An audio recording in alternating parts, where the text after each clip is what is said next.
Okay, how's everybody doing? This is a continuation of the video that we've been doing on our chicken coop slash turkey coop slash, let's see if I can get a zoom in there. You can't really see because it's not focusing, but inside there are some ducks. Whoa. Yeah, my camera does zoom in very good. How come I can't get it to zoom out? There we go. Anyway, we got about 20 chickens and 2 turkeys and 2 ducks. We got, there you can see those little guys over there. What's up, guys? There's the 2 ducks. They're just chilling out in there. They're pretty good size. They've calmed down a little. They were a little rowdy at first. Here's our chickens right here. They're not full grown yet, but they're getting bigger. And then you can see the little ones over there. They're getting their like first coat of main feathers, I think, those black ones. And then there's the turkeys. So I don't know what we're going to do with the turkeys because you can't do anything as far as the eggs go. But you can eat them. So I was just doing some math. If I bought 1 turkey a week and I had, I think, 50 turkeys for a year, I believe I could support everybody here with a healthy amount of protein. And that might even be too much meat, but I think that would be sufficient. Yeah, that's if you could handle turkey all the time, but I'm sure if somebody was creative and was able to make stuff properly, like they should, then you could probably do it.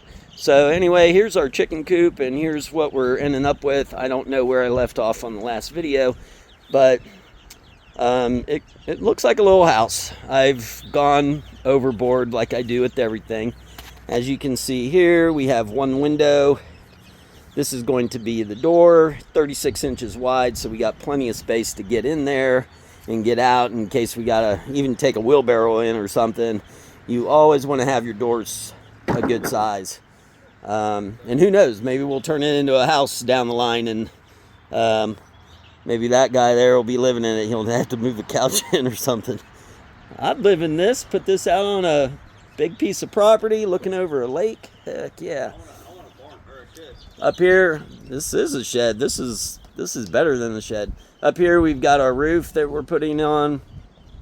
We haven't finished that, but we've had some major storms come through here. I'm in Ohio. We've had some major storms come through here. Everything has held up very, very good. I do have some construction in my background, to say the least. But this is probably overkill for a chicken coop for sure. So anyway, you got the 1 window there, and then over here, of course, today I did a modification. And I decided to put a window in. It's going to be a big window. It goes from here to here. So I just wanted more sunlight, more natural sunlight to come in there. And they'll probably have like hinges that flip up. The window will like flip up, and maybe there'll be like some pegs to hold it in place, something like that. And of course, since I'm putting a window in there, and this part of the property, the sun sets over there all the time, like right in that general area. So it would be nice to have some nighttime heat come in, or as much daylight come in as possible. So that's over there.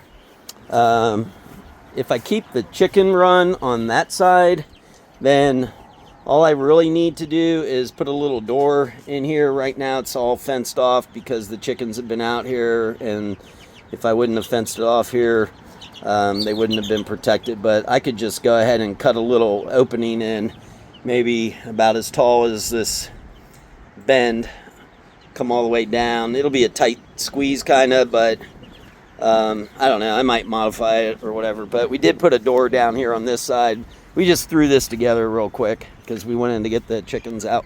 So again, I don't know if I showed any of this to anybody, but we just threw all this up real fast. My son pretty much built this part.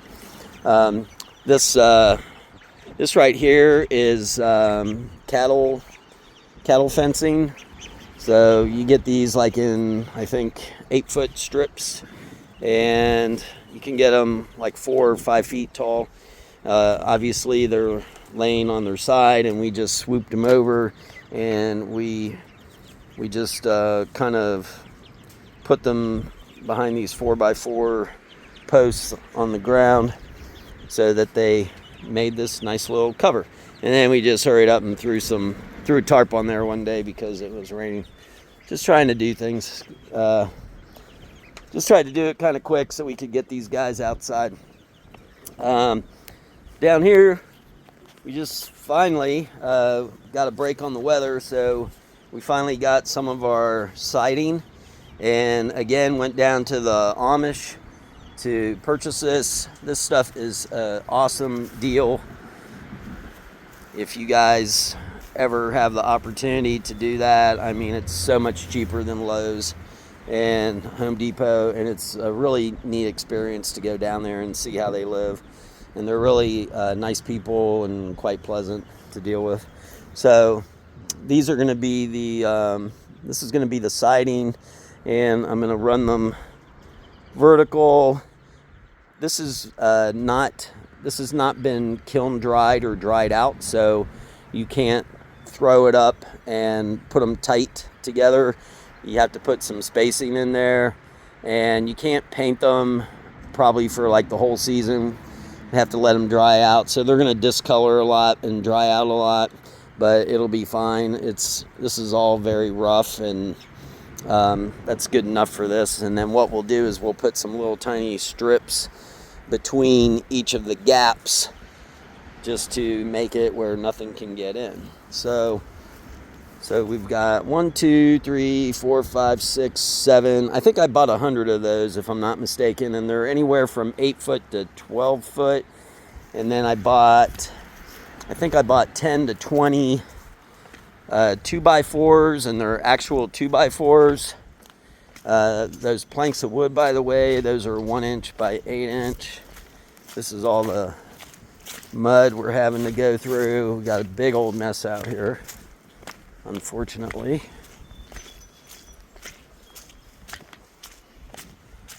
And we've got this big pile of wood out here.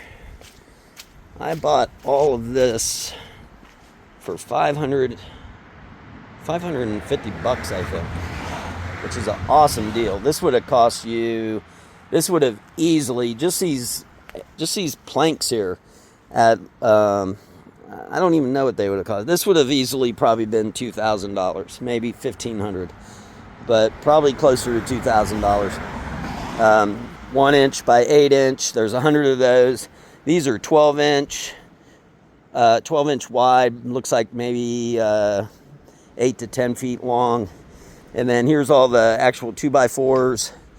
And then these are the little planks that are going to go between each of the pieces of paneling that are going vertical. My siding, these will be between each one, so it's kind of going to be like flat and then bump out a little, flat, bump out a little, flat, bump out a little, and that's what that's going to look like. But $540, super good deal. So if you guys got the ability to do that, you should do that. Some of this other stuff I had to buy at Sutherland's. They're high. It's close to me. I did not buy much from there. Maybe just a few 10 to 25 2x4s. And I did end up buying my, what else did I buy from there? I bought the roofing. I think those come in 12-foot sheets by 24, 26, or 28 inches, something like that. And that's not very hard to put on. I got a slope up there, so it's going to slope backwards. Probably put some kind of a watering system in back there and clean the water, let it drain down, and come down and give these guys fresh water if I can build like a filtering system. So that's kind of where we're at right now. So I'm going to go ahead and throw these up, and then we'll check back in with you later on. in the video. Thank you. All right, so here we are with our first, actually it's our second snake of the season. We just saw a little baby one on the other side of the property.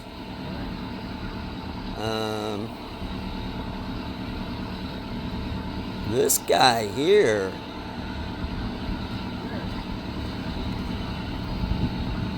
who can identify this snake?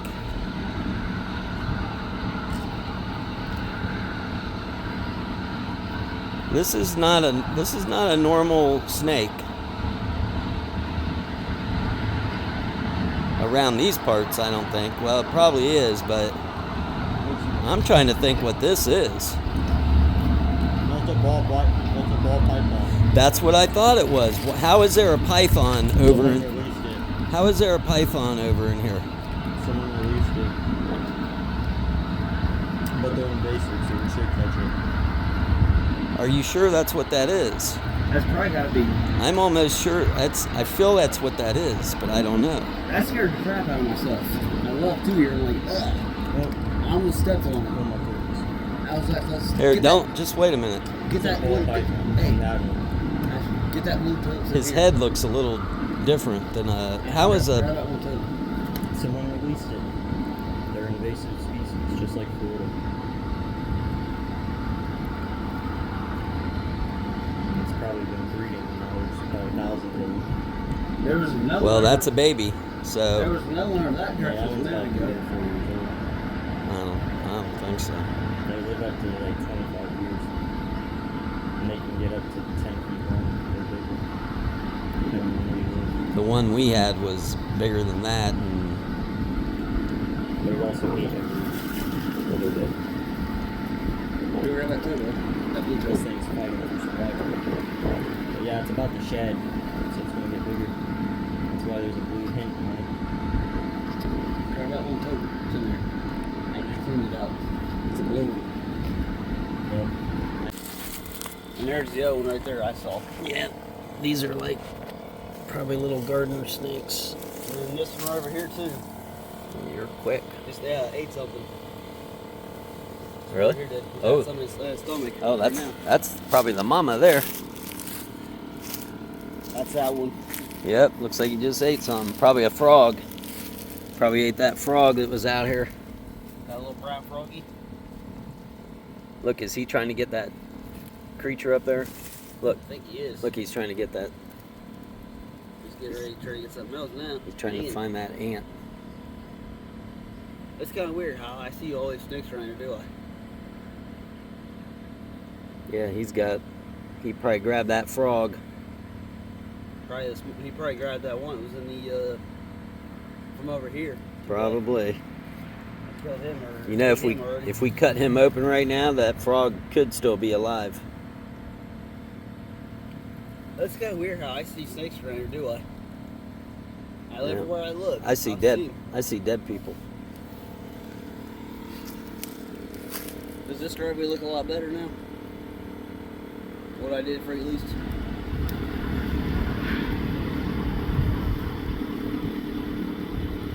I guess he's just sitting there being still, trying to pretend he's a plant. I think that's what it's doing. Trying to fake us out. You don't fake me, bro. Yeah, there's probably, usually they have about 10 or 20 babies, I think. There's a All right, so as you can see, we are getting our siding put up, and we've got little spacers that we're using. We're actually just using screws, and we just put a screw in there, let it stick out. It's like a 4-inch screw. We just let it stick out a little bit, and then we butt up the pieces of wood, and it gives us a perfect space all the way down. And then, like I said, we're going to be putting some decorative pieces over top of this, and it'll cover these gaps. We don't have to do that. We could just leave it like this if we wanted to. This is a big window I decided to put in on the side. I'm going to have a decorative piece going across here. That's obviously going to be covered at the top with this roofing. This is the back side. This is where it'll be sloping, or it slopes down about 3 inches maybe from front to back. And I may have, like I said, I may have a little drainage system back here that filters into their water supply. Haven't figured that out or decided to do that yet, but that's what it's looking like right now. Looks like a little B&B, little B&B. So one other side note, what I would recommend and what I was going to do to begin with is, when I started doing these windows, I like this piece here goes over the frame. Usually when they do new construction, they just cover up the windows with not the siding, but the like the foam insulation. They just cover them up, and then they cut them out with a sawzall or a circular saw.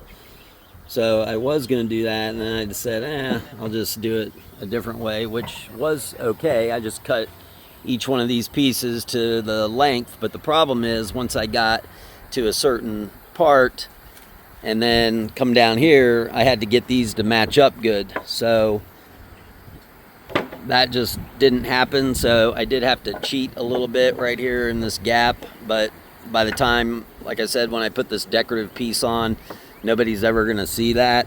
But what I would have done, and what I am going to do from now on, is I will just continue to run each piece down. And I'm not going to cut it first. And then what I'm going to do is I'm just going to take a circular saw, and I will cut it out from the outside. I'll just set my depth, and that's how that'll be done. And it'll save time in the long run also, because I won't have to do these individual cuts, and everything will be perfectly straight. So that's just a little side note. That's what I would do also if I were you guys.